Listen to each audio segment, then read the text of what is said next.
one of the problems with organized religions is that there is this sense of separateness, that it's only good to be a Protestant, or that people who are Catholics are the only people who know the way.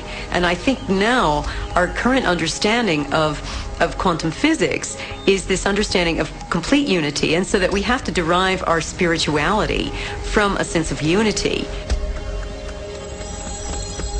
This is the basic journey of spirituality. When we ask the question, why am I feeling separate all the time?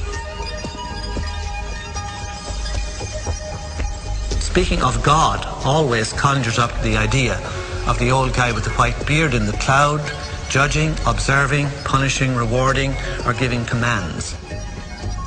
Once you're on that track, you're totally off the path of spiritual evolution and development.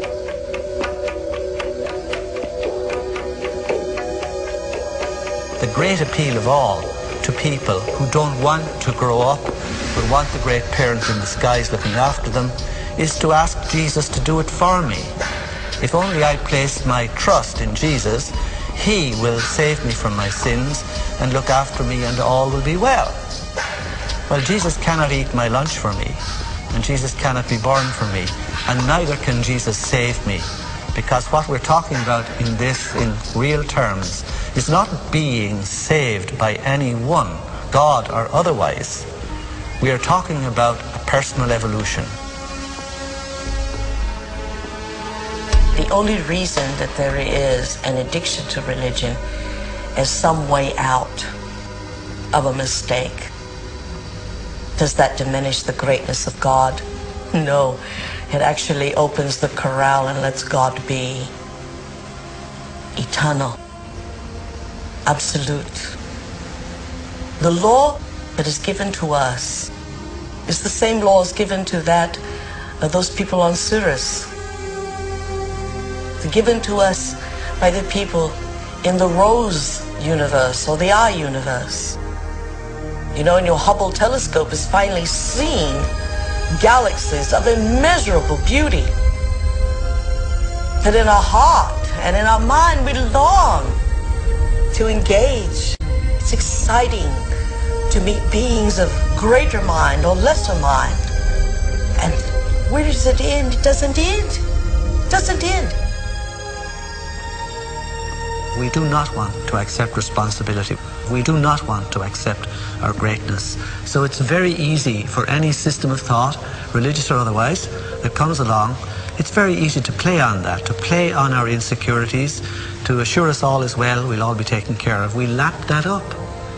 So don't blame religion.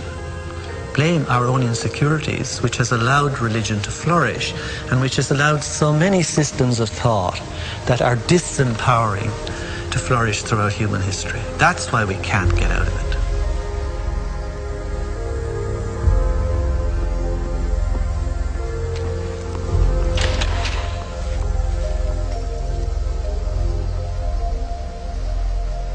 I now present to you Mr. and Mrs. Richard Buck Filipowski.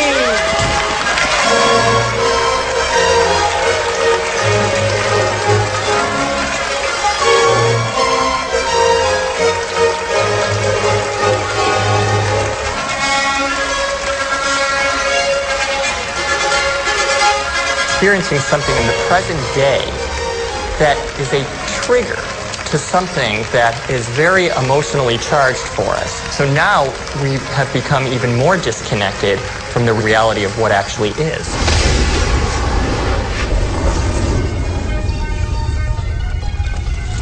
The new dream, like a thunderstorm in our brain, and its electrical strikes through our synaptic skies to the earth of our being, creates a chemical cascade in our body that prepares our body for conquest, achievement, a relishing experience emotionally.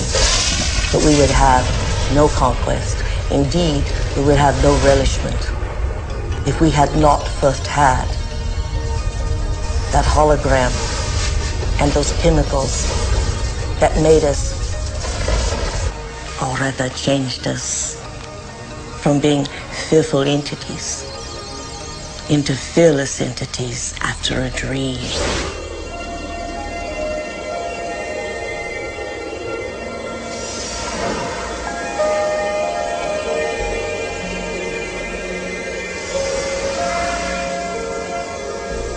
The frontal lobe is the crowning achievement of the human brain.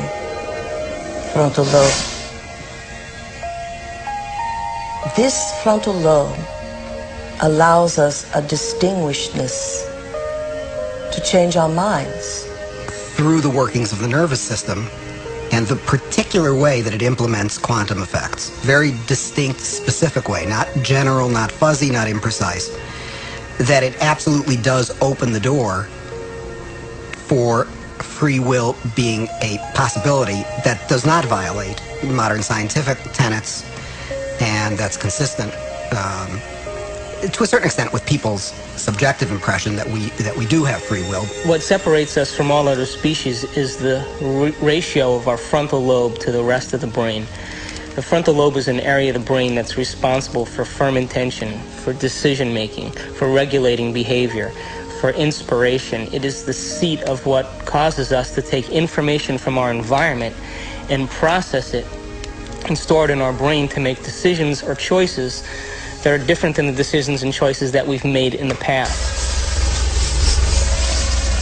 The brain is made up of tiny nerve cells called neurons. These neurons have tiny branches that reach out and connect to other neurons to form a neural net. Each place where they connect is integrated into a thought or a memory. Now, the brain builds up all its concepts by the law of associative memory.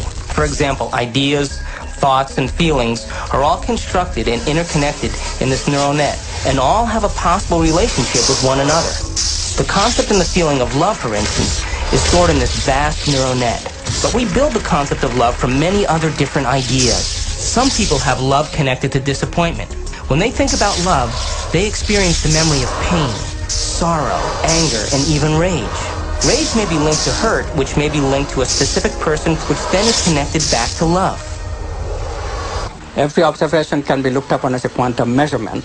This quantum measurement produces memory. We always perceive something after reflection in the mirror of memory. It is this reflection in the mirror of memory that gives us that sense of I-ness, who I am.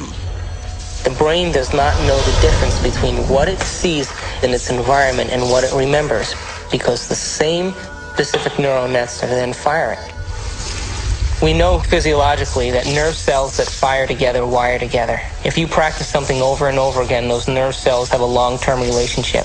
If you get angry on a daily basis, if you get frustrated on a daily basis, if you suffer on a daily basis, if you give reasons for the victimization in your life, you're rewiring and reintegrating that neural net on a daily basis, and that neural net now has a long-term relationship with all those other nerve cells called an identity.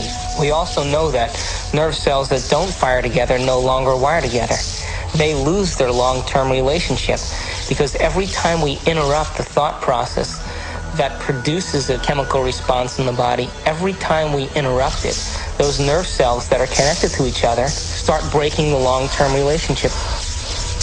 If we practice our mental rehearsal and our skill in being able to do it, will show that certain brain circuits will grow as a result of our effort. It'll get easier to do, in other words. If we accept that idea, then it will allow us to go back the next day and do it with more certainty and with more acceptance. That in itself is no different than praying. You see, there's no religious text that says thought doesn't matter.